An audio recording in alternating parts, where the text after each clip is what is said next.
रात का खाना खाने के बाद रोज की तरह बच्चे दादी जान के कमरे में चले गए और दादी जान का इंतजार करने लगे। दादी जान नमाज पढ़कर बेड पर बैठ गईं तो बच्चों ने कहा, दादी जान कहानी सुनाए ना। जी मेरे प्यारे बच्चों, मैं आज आपको एक जादुई छड़ी की कहानी सुनाती हूँ।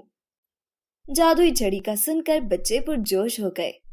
वाह, आज हम जादुई छड़ी की कहानी सुनेंगे। दादी जान मुस्कुराते हुए कहानी सुनाने लगी। एक गांव में एक गरीब आदमी राजू रहता था। वो बहुत ईमानदार और रहमदिल था।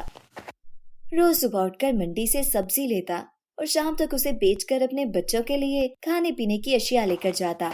उसका गुजारा बहुत मुश्किल से होता था, लेकिन वो इसमें भी खुश था। एक दिन राजू ने मंडी से सब्जी ली। 2 दिन गुजर गए और वो सब्जी किसी ने ना खरीदी। तीसरे दिन सुबह उसकी बीवी ने उसे कहा, आज तो बच्चों का दूध भी नहीं है और ना ही घर में ऐसी कोई चीज जिसे पकाकर मैं बच्चों को खिला सकूं। अल्लाह खैर करेगा, कुछ ना कुछ बंदोबस्त हो जाएगा। राजू दिल में बहुत परेशान हुआ और सोचने लगा, अब क्या होगा? आज भी अगर ये सब्जी ना बिकी तो ये सब्जी भी जाया हो जाएगी और पैसे भी नहीं आएंगे। राजू ठेला लगाकर बैठ गया और अल्लाह से दुआएं करने लगा। या अल्लाह, आज कुछ ऐसा हो जाए कि मेरी किस्मत बदल जाए।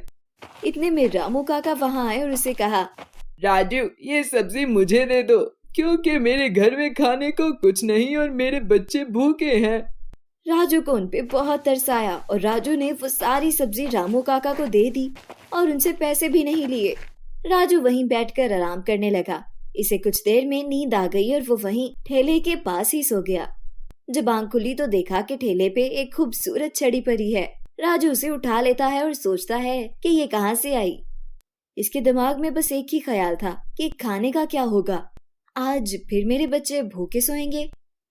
राजू ने यही सोचते हुए छड़ी घुमाई तो रेड़ी पे खाने का ढेर जमा हो गया। राजू को समझ न आती थी कि ये कैसे हुआ। राजू ने एक बार फिर पूरे ध्यान से छड़ी घुमाई और फिर से खाने का ढेर लग गया। वो समझ गया कि ये कोई जादुई छड़ी है।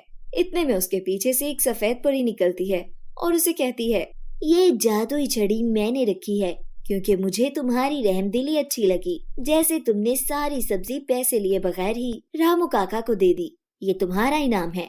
अब से यह जादुई छड़ी तुम्हारे पास रहेगी और तुम जब चाहो इसे घुमाकर अपनी जरूरत की चीजें ले सकते हो।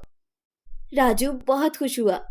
राजू ने सफेद परी का बहुत शुक्रिया अदा किया और रेडी पे खाने की इतनी चीजें देखकर अल्लाह का शुक्र अदा किया।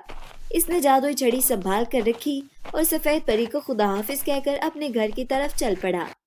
तो देखा प्यारे बच्चों, किस तरह राजू की रहमदिली से मुतासिर होकर सफेद परी ने उसकी मदद की।